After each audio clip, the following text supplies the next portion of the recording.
integrity. Yan. Dito, puso. Kung Puso. gusto natin talagang pagsilbihan yung taong bayan, wag na natin lokohin. Tama. Tama. Sa Ilocos, kayo yun ang inaano ng mga tao eh. Teddy Casino, Liza Maza, Renato Reyes at ilang pang individual. Kapag sufficient in form and substance, ay isasagawa ng hearing kung saan ipatatawag ang mga complainant, mga witnesses at pati na si Pangulong Marcos na tumatayong respondents. 'Di ba? Ako, I wanted a more aggressive approach on Saldico, 'di ba? Nung una pa lang sinasabi ko na kansilahin yung passport, 'di ba?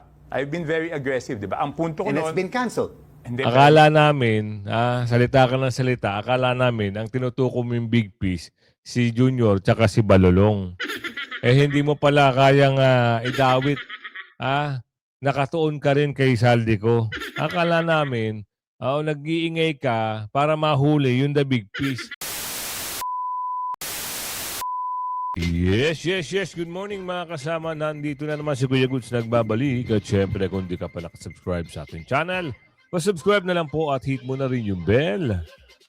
Good news. Prosecution versus Tatay Digong. Di pinayagang magdagdag ng witness. Naku. Hindi na nga sila makakuha ng mga witnesses nila. Nagmamagaling pa. Kita mo mga nung nakaraang buwan, naghahanap ng mga ebidensya. Kung sino daw yung gusto mag-witness labang kay Tatay Digong, ay open daw sila. Tingnan mo. Yung 30,000 yung sinasabi, asa na? Ay, nako, dyan tayo magaling eh. Gawa kwento. Paano yan? Yung attorney na makapal ang mukha, hiwala ang ngipin, ano na mangyayari? For sure, makakalaya na si Tatay Digong.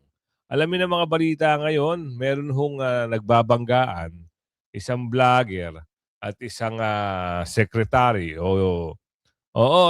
Pumatol. Napikon ho ang mama. Si Boy Paos. Kilala niyo ba si Boy Paos? Napikon si Boy Paos. Kasi yung vlogger na magaling na vlogger na si Madaraho, pumunta ho ng Ilocos. Tinignan yung mga walang kwentang project doon. Nabuking. Finish na ang pondo. Ibig sabihin na binabayaran na. Yung project nakatenga. Bakit daw pinapakailaman? Sinisiraan daw. Diyos ko po. Nagpunta-punta ka ng Davao. Ang dami mong sinisilip sa Davao. Napakalapit ng Ilocos. Boy Paos, makinig ka. Napakalapit ng Ilocos. Ngayon sasabihin mo kay Madarahog, pinapakailaman ka, pinapangunahan ka. Sinisiwalat lang niya yung mga baho. Kasi nangunguna kayo sa Davao. Ilocos sa may problema. Nakanambugi ka. Libis na si BBM. Abante, may patama kay BP Sara. Sabi ko sa inyo, andyan na, lumalabas na sila. Pati yung isa, yung Chihuahua, naglalabasan na sila. Kasi umpisa na ho. Umpisa na ho kasi matatapos na ho ang buwan ng Enero. Pebrero na. Next week, 28 na. So, 3 days na lang. 3 days to go, bibilang ka ng 6 na araw, yan. Lalabasan na yung mga aso ni Tamba. Mga kung sila na pressure umatras, Atty. Garcia sa endorser sa people's impeachment. Nako po, ito na. Bakbaka na ito. President Marcos imbita sa Kamara kaugnay na impeachment. Pupunta kaya iyan? Alamin natin yan na Chinese Ambassador Ji Kwan nakipagkita kay Mayor Baste. Good yan. Marami naman mag-iiyakan dyan. Bakit daw nakipagkita ang China o ambassador dito kay Mayor Baste? Bakit? Inggit lang kayo. Kasi kayo, bira kayo ng bira sa China. Wala kayong tigil sa China. Magsitigil na kayo. Mga iyakin kayo, mga loyalista, pinklista, mga iyakin lalo na si Virus. Impeachment complaint kay BBM, nakatanan, talakayin, buti naman. Kaso wag kang papakasiguro, baka peki lang yan. Diba? Simulan natin dito sa good news na prosecutor versus Tatay Digong. Sa gitna ng ingay ng pandaigdigang politika at legal na tensyon, Isang mahalagang pasya ang tahimik ngunit matibay na inilatag sa mesa ng hustisyang internasyonal. Isang desisyong hindi emosyonal, hindi palabas, at lalong hindi nakikiayon sa mga inaasahang senaryo ng magkabilang panig. Tama. Sa halip, malinaw nitong ipinakita kung paano gumagalaw ang proseso kapag batas ang umiiral at hindi opinyon, at kung paano ang isang mataas na antas na hukuman ay nagtatakda ng malinaw na hangganan sa pagitan ng alegasyon at aktwal na legal na pamantayan, anuman ang bigat ng pangalan na sangkot. Nagpasya ang International Criminal Court Pretrial Chamber 1 na ang dating Pangulong Rodrigo Roa Duterte ay may sapat na kakayahan upang lumahok sa lahat ng yugto ng pretrial proceedings, kabilang ang confirmation of charges hearing. Tinanggihan ng hukuman ang kahilingan ng depensa para sa isang indefinite adjournment na ibinatay sa alegasyong may cognitive impairment umano ang dating Pangulo na pumipigil sa kanyang ganap na pag-unawa sa proseso at sa kakayahang magbigay ng malinaw na direktiba sa kanyang mga abogado. Ayon sa hukuman, ang legal na pamantayan ng pagiging fit to stand trial ay hindi nakasalalay sa pagkakaroon ng medikal na kondisyon kundi kung ang naturang kondisyon ay aktwal na humahadlang sa makabuluhang paggamit ng mga pangunahing karapatan sa isang patas na paglilitis. Yan. Ipinaliwanag ng pretrial chamber na hindi kinakailangan ang perpektong memorya o ganap na pag-unawa sa lahat ng masalimuot na legal na dokumento upang Tigilan nyo nga kami. Paano makakasagot ng tama kung hindi kailangan ng matalas na utak? 80 plus na ho si Tatay Digong. ICC. Puro kayo katangahan dyan. Sa tingin nyo, may Alzheimer's na si Tatay Digong kahit papano, pa konti-konti, sumusulpot na yan. Kayo naman, sige pa ng sige. Ayaw nyo mag-tigil-tigil dito sa kaso-kaso na ginawa nga lang ng kwento ni Bongit. Ginawa lang kwento ng mga alagad niya. Di ba? Ayaw nyo magsitigil. Gusto nyo talaga makulong. Pag kayo na back to you, ewan ko lang. Susubukan na kayo ng ano. Nako. Di ba? Ikakasuhan na kayo ng Russia. Saka Amerika. Pilis na yung mga asset nyo. Ayaw nyo pa pauwiin nyo na.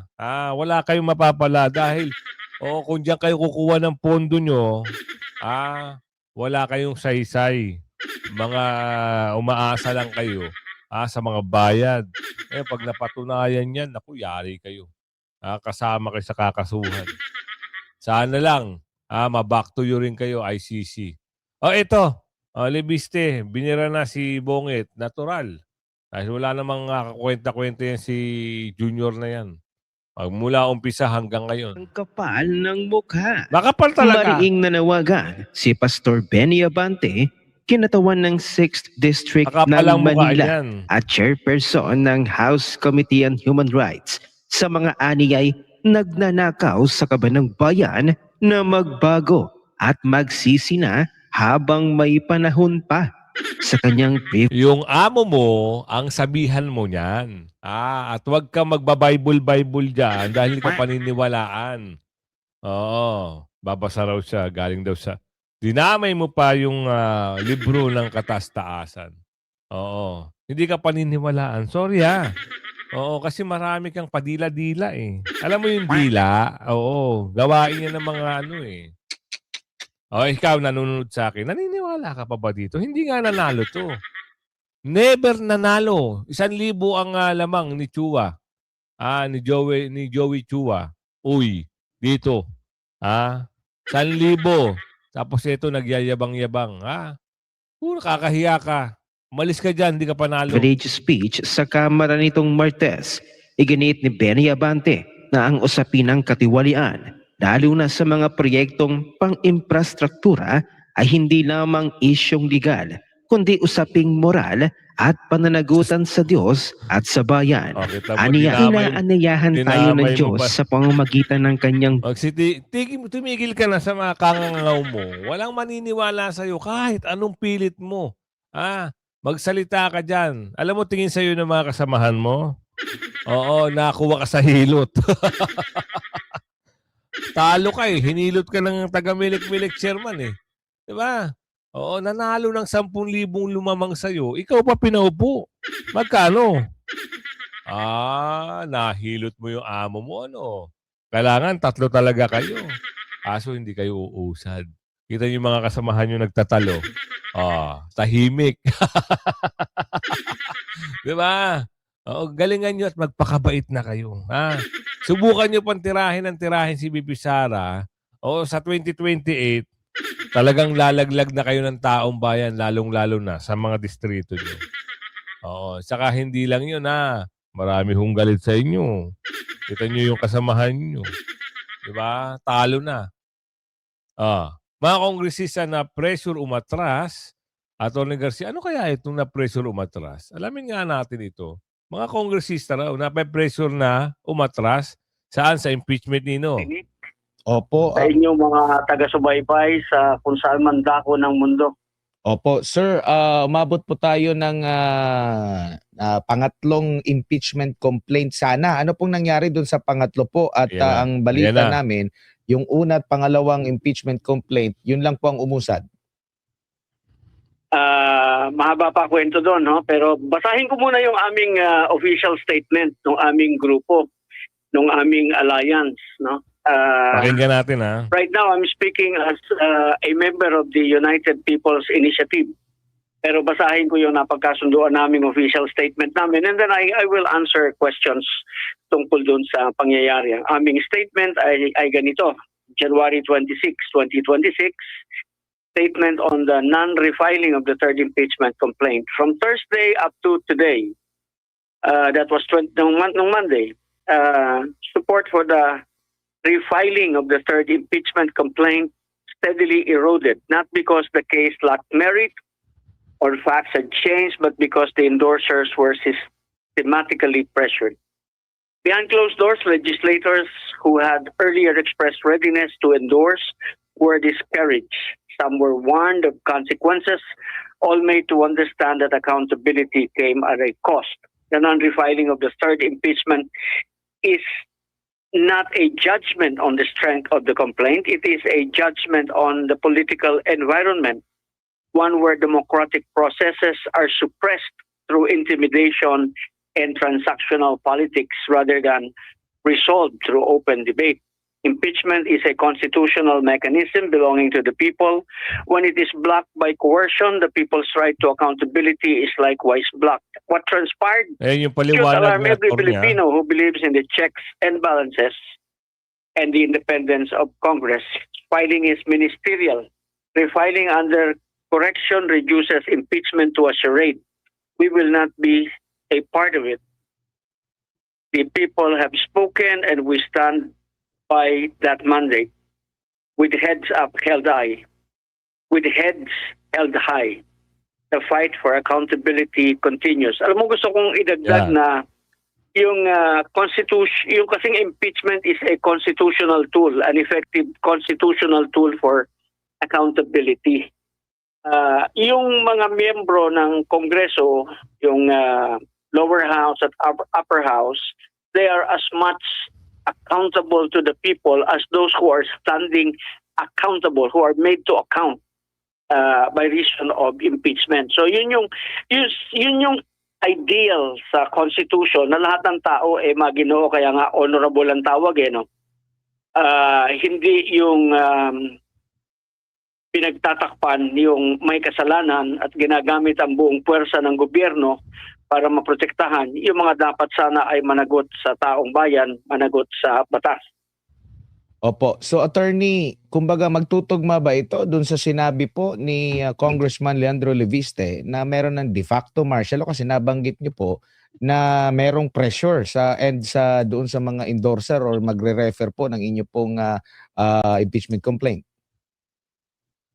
Meron kasi nung kami, hindi lang namin gustong masunog yung aming mga testigo dahil napansin nga namin na hindi tinatanggap at nung umpisa pa lang medyo naka-feel na kami na bakit parang yung iba merong hesitation. So we marami. Eventually we were down to just 3. And the 3 were there. Sabi ko nga sana nakapagpa-picture tayo para, pero hindi na. Ayaw na namin silang i-divulge kung sino sila. Basta, yun sana. Maganda sana ang laban kung nakapasok lahat at nang makita nating mabuti yung ebidensya, pakitaan natin ng mabuti kung gumanda sana yung laban at nang mas maganda yung pagpapaliwanag sa taong bayan na siya talaga ay hindi nagkasala at hindi totoong siya ay lumabag sa ating saligang batas. No? Yun ang mahirap eh. Una pa lang, hindi na tinanggap. Yung pangalawa, parang nagkaroon ng, hindi naman problema, ano. Para yung iba ayaw na. Bakit? Nakasuya naman kayo. Oo. Alam nyo, nakapag-isip-isip ka. Yung madaldal at lagi nagpapa-interview, patungkol dyan sa flood control, parang siya ata yung biglang kumalas. Diba? Oo, meron pala akong ipapakita sa inyong video. Talaga namang mabubuwisit ka. Kasi ngayon siya na ho ang binibira dahil na nabisto na yung baho sa Ilocos. Ngayon, alamin natin dito kay Kuya Madarahug. Yeah. 2025 GAA, 12.91 billion pesos ang allocable ni Sandro Marcos sa kanyang distrito sa Ilocos Norte. Ano na? It is in the Cabral files. Ngayon, in the span of 3 years, Sandro Marcos allegedly has 150 infrastructure projects na Dami. sabay-sabay na ginagawa. And now you are going to inspect Mindanao area, particularly the Davao region, na wala naman silang allocation. Kaya nga. Wala silang allocation sa 2025 national budget, 2024 national budget, 2023 national. Kung meron man, kukunti lang na hindi na pwede, kumbaga, palampasin nyo na muna yon. You go to the 12.91 billion. Diba? Secretary Vince Dizon, before kayo napunta sa DPWH, you were the most trusted, respected, and most believed cabinet secretary of the Marcos administration. When you transferred, when you were appointed by President Marcos Yan na. to head the DPWH, kasi nga yung integrity ni Secretary Bunoan was already in question. Kasama mo yung integridad mo, reputasyon mo, karakter mo, dinala mo doon. Wala na yan. Hiniram yun ng Marcos administration to give credence to that department. And on the first days of your appointment, talagang you did it with a bang.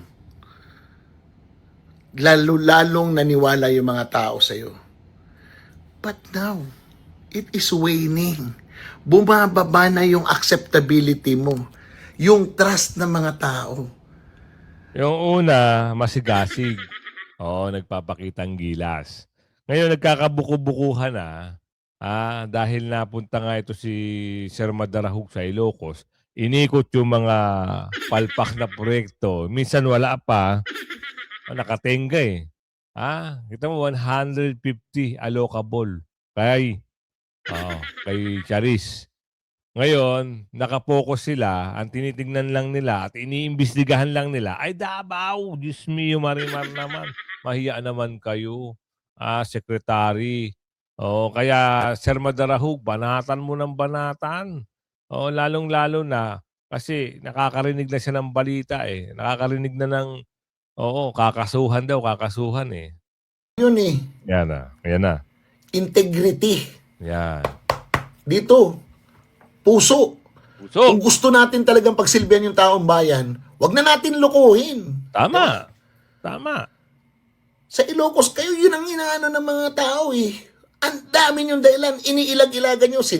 Secretary Vince Dizon, Yan na. hindi mo ba naririnig ang panawagan ng taong bayan Tama. na inspeksyonin mo ang Ilocos Norte?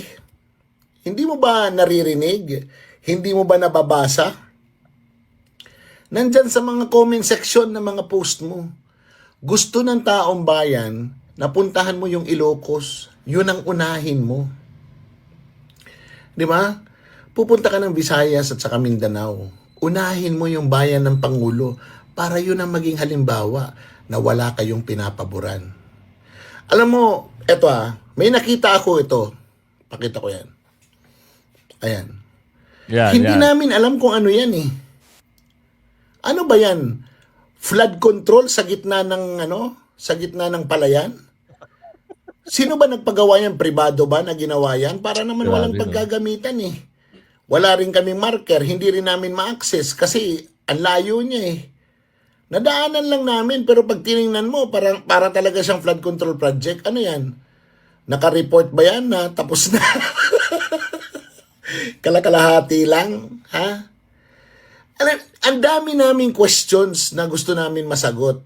Kasi, una, yung website nyo talaga, yung website ng Pangulo, hindi talaga accurate. At kung magtatanong kami, kung si Libiste nga, dinideny nyo yung kanyang papeles na galing sa Cabral Files, yung pa bang pupunta kami sa DPWS, magtatanong, ano ito, kung sagutin ba kami? Tama. Di ba? Hindi na kami nag-try. Kasi nga, yung kay Libiste pa lang, halos mag-away-away na kayo dyan. Ito lang. Mr. Boy Paos, pakiusap lang ayusin nyo yung trabaho nyo. Unahin nyo yung malapit, wag yung malayo. Yung allocable dito, na sinasabi ni Kuya Madarahug ilan? 150. Ang Davao kakaparanggot lang, pero kung mag-imbestiga kayo, wagas. Ngayon, sinisiwalat nyo, kung may baho ang Davao. Eto, Ilocos, puntahan nyo. Naunahan na kayo ni Mr. Madarahug. At ito balita ngayon Marcos iimbitahan sa Kamara na impeachment. Ng impeachment. Imbitahan nyo. Sarsuela ba ito? Kita na naman tayo ng kwentong kutsero dito. Pupunta kaya ito? Kasi meron siyang parang ano ba yun? Nakalimutan ko na. Pwede hindi umatin, pwedeng umatin. Nasa kanya naman yun kung hindi siya atin. Iimbitahan ng House Committee on Justice si Pangulong Bongbong Marcos na humarap sa pagdinig kung matukoy na sufficient informant substance ang mga isinampang impeachment complaint laban sa kanya. Pwede ba yung hindi siputin ng Pangulo? Pwede. Alamin sa pagtutok ni Chino.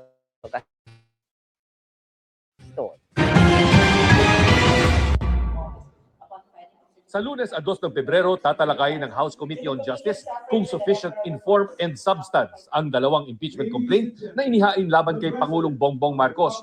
Pagsasamahin pa ang unang reklamong inihain ng abogadong si Andre De Jesus at ang ikalawang reklamo ni Teddy Casino, Liza Maza, Renato Reyes at ilang pang individual.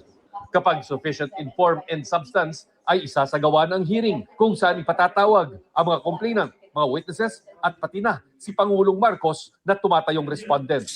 Yan ay para hindi na maulit ang isa sa mga basihan ng Supreme Court decision sa pagdedeklarang unconstitutional ang impeachment complaint noon laban kay Vice President Sara Duterte na hindi nila nabigyan ng pagkakataong sumagot sa mga aligasyon. Paano kung hindi dumating yung respondent? It is actually his prerogative whether to come or not to come. Because just like any other respondent, this participation during the hearing is part of the right to due process. Pero para kay Caloocan 2nd District Representative Edgar Erice, mas magandang humarap ang Pangulo. Mahalaga din na sagutin niya para maliwanagan ng taong bayan dahil nakikita ko dun sa ang pinakamahalagang sagutin niya yung allegations ng Makabayan Black na talagang nagkaroon ng problema yung 2023, 2024, and 25 national budget.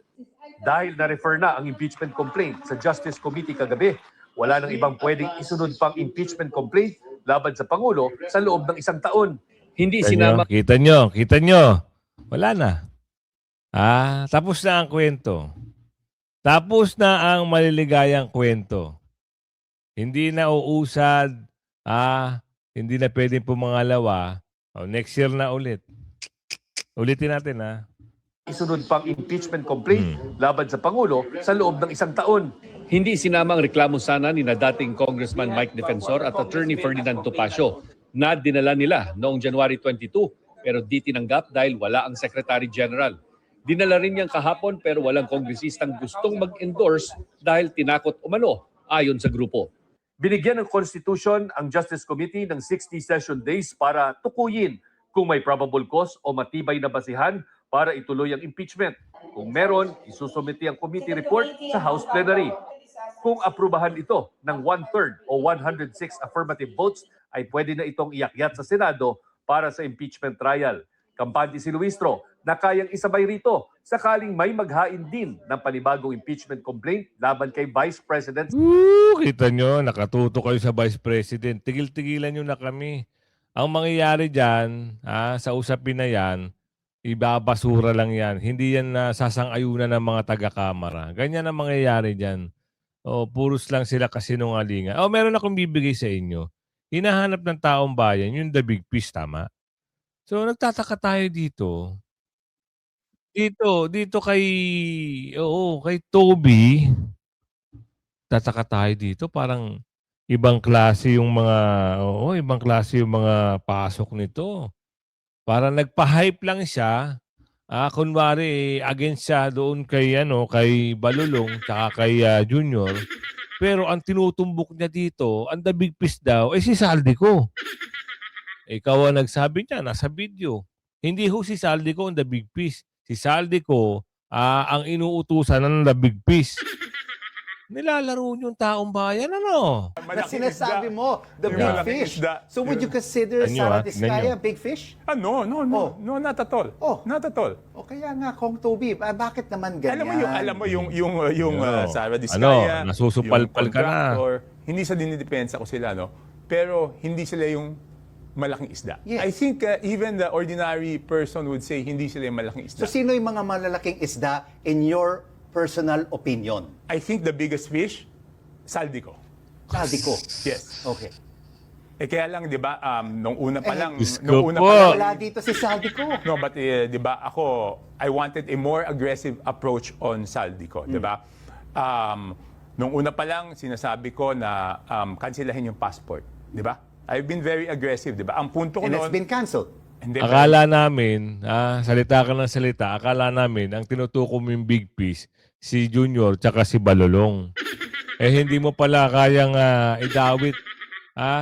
Nakatuon ka rin kay Saldico. Akala namin, nag-iingay ka para mahuli yung the big fish. Hindi big fish si Saldico. Siya ngayon ang lumalabas na whistleblower, ika nga. Siya ngayon nagladlad na inutusan siya mag-insert na 100 billion tapos sasabihin mo siya ang the big fish. Siya ang tagapagsalita ngayon. Siya yung ngayon titistigo laban yan sa mga kakampi mo. Ewan ko kung kakampi mo nawalan ako ng gana rito. Akala ko tunay sa tunay. Yung pala maingay lang. Maingay lang siya para kay Saldico. No way ka na. natagalan, di ba? oo. Natagalan, di ba? Kasi nung una, sinasabi nila, dapat magkaroon ng, sinasabi ng DFA, dapat may kaso, di ba? Pero even under the Constitution, sinasabi, dapat may kaso unless it's a situation of national security, public health, or public safety. And I think yung kaso ni Saldico, national security issue yun, kasi nagkakagulo-gulo yung bansa, di ba? But my point was, dapat naging mas aggressive. May karapatan yung abogado niya na pumunta sa korte at questionin, di ba? Hindi katulad ngayon. Ngayon, ang problema, hinahanap si Saldico, no? But I think, if we will just be more aggressive at mas porsigido tayo na makipag-coordinate doon sa ibang bansa, sa tingin ko, imposibleng hindi siya mahanap Kasi di ba yung Kita nyo, nag-iingay lang pala siya ngayon. Dati, akala natin magkakampi. Kakampi natin ito.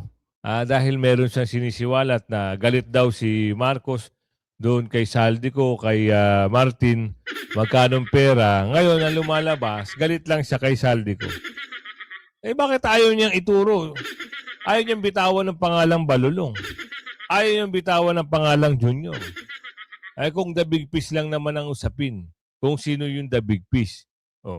Nagtatanong lang bakit tahimik ka sa usapin kay Balulong at kay Junior. Sa bagay, magkakamag-anak naman pala. Pinaikot-ikot lang. Sa bagay, malapit na ang 2028. Diyos ko, kala ko totoo ito. Isa rin palang ano yung tawag doon? Nagtatago sa ilalim ng kulay. Kaya nga sabi ko nga sa inyo, lalabas at lalabas sa paunti-unti ang kulay. Kita mo yung isa lumabas yung kulay. Yung maingay, patungkol doon sa flood control, yung maingay, pangalan nun, dating representative yun. Nawalan din ako ng gana. Bakit? Hindi mo itinuloy yung pagpapile ng impeachment eh. Bigla na lang binitawan. Ibig sabihin, ano yan, script? Lolokohin nyo lang ang taong bayan. Ang ingay-ingay mo magmula umpisa hanggang ngayon magsasalita ka na naman. Tigil-tigilan mo, hindi na kita isasama sa ano ko. Kala ko, kumakampi ka sa mga Duterte dahil gusto mong maging Duterte Black. Naka-black ka na ngayon sa amin. Kilala niyo yun. Mike yung pangalan nun eh. Tingnan mo eh. Nagsama-sama sila para mag-file ng third impeachment. Umayaw. Gusto po, isa pa ito. Kaya kung umabot ka sa video natin ito, hanggang sa muli paki-like and share. Bye-bye!